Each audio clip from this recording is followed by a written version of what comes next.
안녕하세요. 무비 리치를 진행하고 있는 송호진 감독입니다. 안녕하세요. 무비리치를 진행하고 있는 작가 김혜린입니다. 오늘의 영화는 지난주에 딱 말씀드렸잖아요. 이와이 슌지 감독이라고. 키리의 노래. 말을 잃고 노래로 소통하는 길거리 뮤지션 키리에는 정처 없이 떠들며 노래를 부르며 살아가고 있습니다. 그러던 중 꿈도 이름도 잃고 방황하는 이코를 만나게 되는데 알고 보니 이코는 키리에가 다니던 고등학교 선배이자 친구였습니다. 그렇게 이코는 키리에의 매니저가 되어 버스킹에 필요한 장비나 의상을 갖출 수 있게 도와주며 조금씩 라이브 무대의 규모를 키워나갑니다. 차갑고 냉정한 세상 함께 견뎌낼 수 있을까? 영화 키리에의 노래였습니다.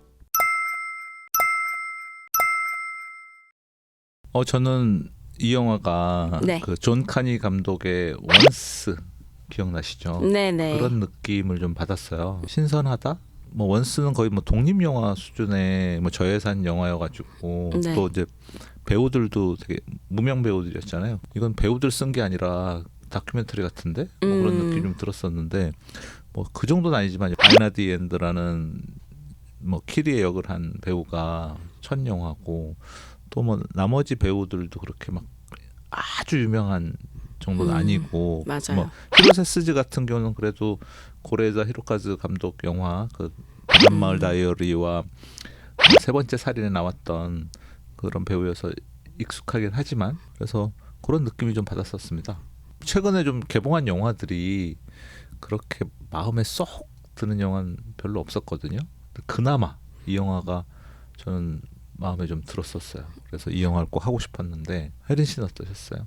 저도 영화 되게 재밌게 봤고 또 저는 일본에서 살았던 경험들이 많이 떠올라가지고 조금 더 몰입해서 볼 수 있었던 것 같아요. 네. 자막 없어도 다 어때요? 자막 없어도 들리는 정도까지는 아니고요. 네. 그냥 저 사람들이 사투리를 쓰는구나. 저 동네가 어디구나. 뭐 이런 것 정도는 알 수 그래요? 있는. 사투리까지 알면 다 한 거 아닌가요? 네. 아닌가요? 제 말씀 읽어볼까요? 네. 그래서 여기 관련된 말씀 또 뽑아 오셨는데 허스키한 목소리 한번 읽어주시죠. 산들은 떠나며 언덕들은 옮겨질지라도 나의 자비는 내게서 떠나지 아니하며 나의 화평의 언약은 흔들리지 아니하리라. 너를 긍휼히 여기시는 여호와께서 말씀하셨느니라. 이사야 54장 10절 말씀. 아멘. 아멘.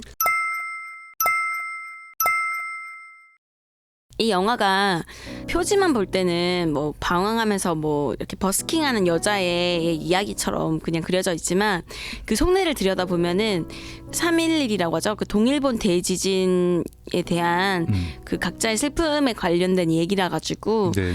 제가 이 말씀을 뽑은 게 하나님께서 이제 이런 큰 절망에 있을 때에도 그 산들은 떠나며 언덕들이 옮겨진다는 게 얼마나 엄청난 자연재해겠어요. 그렇죠. 하지만 나의 자비는 너에게서 떠나지 아니하며 내 언약도 흔들리지 않겠다. 너를 화평의 언약. 네네네. 그래서 너를 긍휼히 여기는 여호와께서 말씀하셨느니라 했는데 아마 이 이사야 54장 이 10절 앞절에는 네네. 노아의 방주 얘기가 나오거든요. 네네. 그러니까 그런 식으로 어떻게 보면 이 키리에의 노래 자체가 키리에란 뜻 자체가 주님이란 뜻이기 때문에 언약의 약속이랑도 관련이 있지 않나. 그래서 많은 사람들이 이제 자연재해가 징벌이다.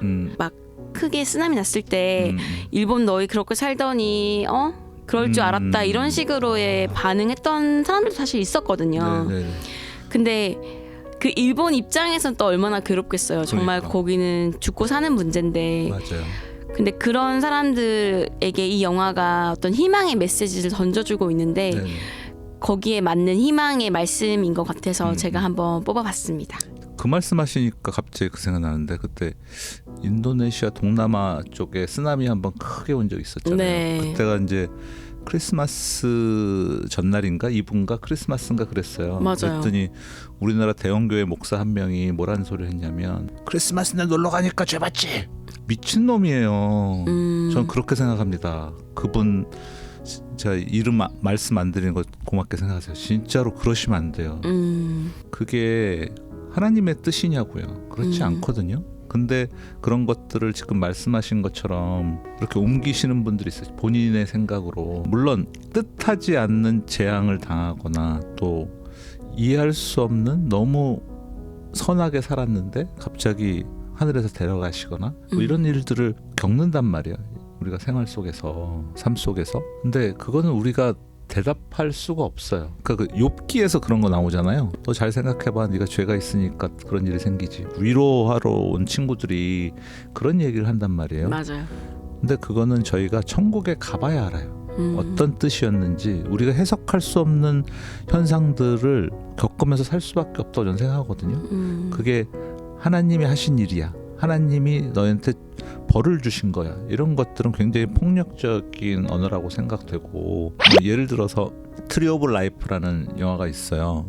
트란스 멜렉 감독 영화인데 그게 칸에서 그랑프리를 받았거든요. 완전 기독교 영화예요. 그래서 깜짝 놀랐어요. 와, 어떻게 이런 영화, 기독교 영화를 칸에서 황금 종려상을 주네. 근데 그 안에 엄청난 그 하나님의 뜻이 담겨져 있거든요. 브래드 피트와 제시카 차스테인이 주연했던 영화인데 거기 굉장히 독실한 크리스찬 집안이에요. 삼형제를 키우는데 둘째 아이가 익사를 하거든요. 그러니까 이제 제시카 차스테인이 이렇게 하나님한테 질문을 해요. 저희가 뭘 잘못했길래 하나님께서 이런 벌을 주시나요? 뭐 이런. 근데 막 절규하면서 막 하는 게 아니라 조용히 이렇게 물어봐요. 근데 이렇게 바람이 살랑살랑. 그러면서 한 20몇 분 동안 영상이 쫙 나와요. 그러니까 마치 천지창조의 느낌의 그런 영상이 나오거든요. 뭐 세포 분열도 막 나오고 막 태양도 나오고 막 별도 나오고 막 이런 거 나오는데, 그러니까 하나님의 큰 뜻을 표현하는 것 같아요. 그 영상이. 그걸 우리가 다 모르잖아요. 세포 분열 우리가 일일이 뭐 과학자들은 거기에 대해서 이제 연구가 돼서 발견하기 시작했지만 그걸 전부 아는 건 아니듯이. 그렇죠. 그러니까 너희들이 아는 그 지식 범위 내에서 다 이야기할 수는 없다. 근데 마지막 엔딩 가면 그 아이랑 천국에서 이렇게 만나는 듯한 느낌을 바닷가에서 이렇게 주거든요. 그러니까 서로 안고 막 사랑하고 이런 느낌인데, 폴령의 The Sack, 우리나라는 오두막, 이 책이나 뭐 영화를 보면 네. 그것도 좀 비슷한 내용들이 있거든요. 네네. 그래서 이 오늘 말씀에서 가장 중요한 것은 나의 화평의 언약은 흔들리지 아니하리라. 이 부분이 제일 중요하다고 저는 생각해요. 우리한테 여러 가지 일들이 있지만 그건 하나님이 약속하신 거고, 그 언약은 깨지지 않는 것이고, 그리고 하나님의 신실하심, 이걸 믿다 보면 우리가 좀 힘든 생활 속에서도 화평을 찾을 수 있을 거다. 이런 생각을 해봤습니다. 지금 말씀 나누면서 떠오르는 게 루카가 애긴데 이제 동일본 대지진 나가지고 자기 언니의 남자친구가 오사카에 있는 대학교를 간다는 얘기만 듣고 오사카행 화물차 같은 걸 타고 오사카에 내리게 되는 거잖아요. 네. 그래서 걔가 거기서 막 이제 불황자처럼 이제 거리를 이제 오가는 애가 되는데, 걔가 성당에 계속 이제 한 번씩 가잖아요. 근데 기억나실지 모르겠는데 성당에 어느 날도 또 들어가가지고 그 성당 가면은 이제 제의 드리는 그 공간이 있어요. 근데 거기는 소리가 울리게 돼 있거든요. 멀리까지 들려야 되니까. 근데 걔가 거기에 원래 올라가면 안 되는데 애기니까 이제 거기 막 올라가서 펄짝펄짝 뛰다가 이렇게 소리 내다가 딱 위를 쳐다보는데 천장에 뭐가 있어? 뭐 스테인드 글라스 있어? 나는 이제 이런 생각했는데 그 천장의 모습을 안 보여주고 걔를 위에서 밑으로 응시하면서 걔 눈에 눈물이 이렇게 막 고이거든요. 근데 그거를 지금 생각해 보니까 그 애가 묻는 거잖아요. 왜 이런 일이 저한테 닥친 걸까요? 이렇게 물어보는 것 같아요. 근데 거기서 이제 그렇게 다음 장면으로 넘어가는데, 말씀하셨던 것처럼 밀양에서도 어떻게 보면은 전도연이 약간 눈물 약간 고여가지고 하늘 쳐다보는 그런 장면이 있거든요.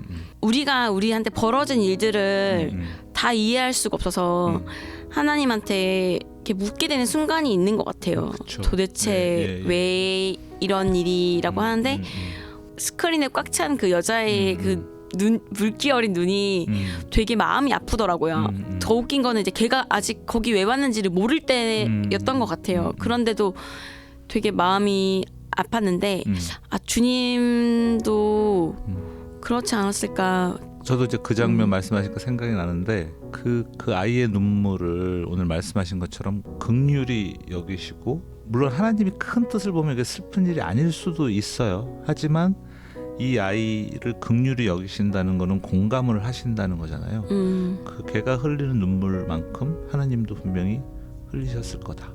감독의 시각으로 그걸 볼 때 위에서 이렇게 바라보는 그런 그 시선으로 했을 때 그런 뜻이 또 담기지 않았을까? 저는 그렇게 생각해 봅니다. 그래서 키리에의 노래라는 제목도 되게 잘 지은 것 같아요. 네. 그 키리에라는 애가 부르는 그 노래 자체가 어떻게 보면 약간 희망적인 내용들이 많아가지고 맞아요. 이 말씀에서도 내 화평의 언약은 흔들리지 않는다는 그게 어떻게 보면 희망이잖아요. 그렇죠. 그러니까 어떤 점에서는 일맥상통하는 부분이 있어서 큰 슬픔에 빠지신 분들 또는 뭐 이해가 안 된다 그런 분들도 한번 보시면 위로가 될까요?